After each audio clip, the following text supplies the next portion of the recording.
আমরা 18,000 কর্মী আজকে মানে কারণ বাজার গোল চত্বর আমরা একটা মিটিং করছিলাম, মানে আন্দোলন করছিলাম। আমরা সকাল 9টা থেকে আসছি, এ পর্যন্ত প্রায় 12টা বেজে গেছে। আমাদের দাবি এখনো মানতেছে না, এবং কি আমরা এখন দাবি না মানার কারণে পুলিশরা আমাদের মানে চার্জ করছে, আমাদেরকে লাঠিপিটা করছে, এবং কি পুলিশরা আমাদের আন্দোলন ভেঙে দেওয়ার জন্য চেষ্টা চালাইতেছে। আমাদের পিছনে এখনো পুলিশ আছে, আমাদের সাথে এখনো পুলিশ আছে। আমরা এখন যাইতেছি মন্ত্রণালয়ের দিকে, কারণ আমাদের দাবি মানতে হবে। আমরা দাবি একটাই, আমরা চাইতেছি যে আমরা 18,000 কর্মী আমরা মালয়েশিয়া যেতে চাই, কারণ আমরা আর কিছু বাকি নাই, আমরা জিন্দা লাশ হয়ে গেছি।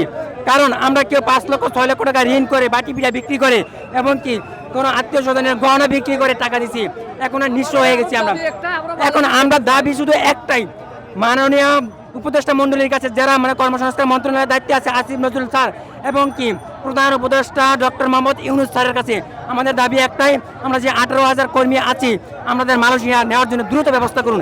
এবং কি আমরা আলটিমেটাম দিলাম যে আমরা 25শে ফেব্রুয়ারি 2025 সালের মধ্যে আমাদের মালয়েশিয়া নিতে হবে, কারণ আর আমরা ধৈর্যের বাদ কুলায় না, আমরা দেয়ালের পিঠ থেকে গেছে, আমাদের আর কুলায় না। ঠিক আছে, আমরা আপনাদের কাছে আকুল আবেদন, আমাদের এই 18,000 কর্মীদের এই লাঘব করার জন্য, এই কষ্টটুকু লাঘব করার জন্য আপনার একটু দ্রুত ব্যবস্থা করুন। আমরা 8-9 মাস ধরে ঘুরতেছি, এজেন্সি শুধু সময় নিচ্ছে, 1 মাস 2 মাস 1.5 মাস এবার সময় নিচ্ছে, কিন্তু নিতে পারতেছে না।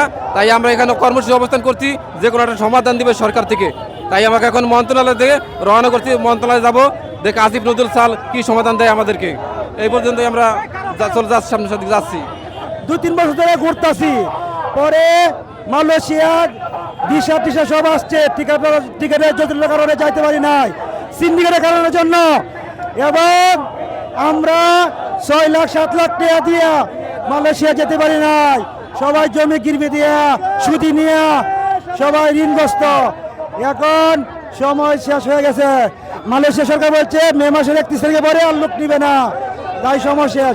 পরবর্তীতে এখন ইউনূস সরকার আসলে আনোয়ার ইব্রাহিম উনি দেশে আসছে, আসে বলছে যে 18,000 লোক যে টিকিটের যাইতে পারে নাই তারা আবার নিয়ে যাবে। এরপরেও আমরা 2 বার প্রবাসী কল্যাণ মন্ত্রণালয়ে মানববন্ধন করছি।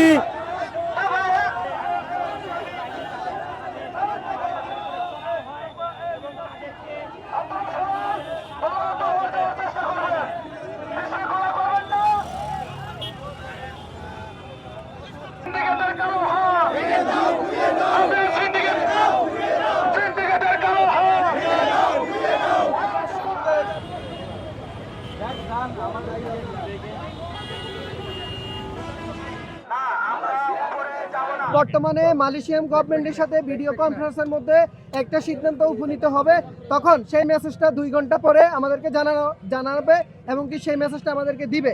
তাই ওই মেসেজটা দেওয়ার পরে আমরা বুঝতে পারবো যে আমাদের ভাগ্যে কি আছে, আমরা বেসিক্যালি কতদিনের ভিতরে আমরা মালয়েশিয়া যেতে পারবো, কতদিনের ভিতরে আমরা ঘরে ফিরতে পারবো। আর আমরা এইটাও মেসেজ দিয়েছি যে আজকে যদি আসিফ নজরুল স্যার আমাদের সাথে দেখা না করেন, আজকে যদি আসিফ নজরুল স্যার আমাদের সাথে সাংবাদিক সম্মেলন না করেন এবং কি প্রেস কনফারেন্স না করেন, আমাদেরকে অবহিত না করেন যে আমাদের ভাগ্যে কি আছে, আমাদেরকে নিয়ে কেন এত রম তামাশা করা হচ্ছে, এর আগে 29 তারিখে আমাদেরকে কেন সময় দিয়ে কেন সেটা আমাদের সাথে সাক্ষাৎ দেয়নি। জি, তাই আমরা এখন 2 ঘন্টার জন্য সুশৃঙ্খলভাবে আমরা রাস্তা অবরোধ থেকে সরে যাব। ওনারা আমাদের কাছে রিকোয়েস্ট করেছেন এবং কি সময় চাইতে 2 ঘন্টার জন্য। তাই আমরা এখন মানববন্ধন থেকে আমরা রাস্তা অবরোধ থেকে মানববন্ধনে দাঁড়াবো। এরপরে 2 ঘন্টা পরে আপনাদেরকে সাথে নিয়ে আমরা সবাই এটার একটা সুরাহ করে তারপরে আমরা ঘরে ফিরবো। তিনি জনসম্মুখে জানাবে আমাদের ভাগ্যে কি আছে, উনি এখানে আসতে হবে, আমরা যাব না।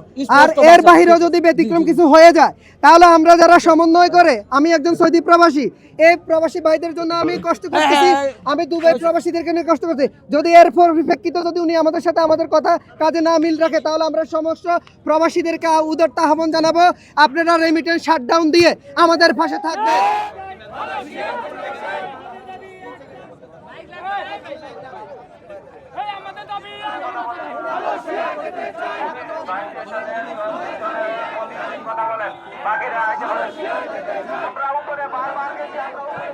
একত্রিশে মের পরে আমাদের মেন পাওয়ার কলিং ভিসা সব কিছু হওয়া পরেও আমরা বিদেশে যাইতে পারি নাই।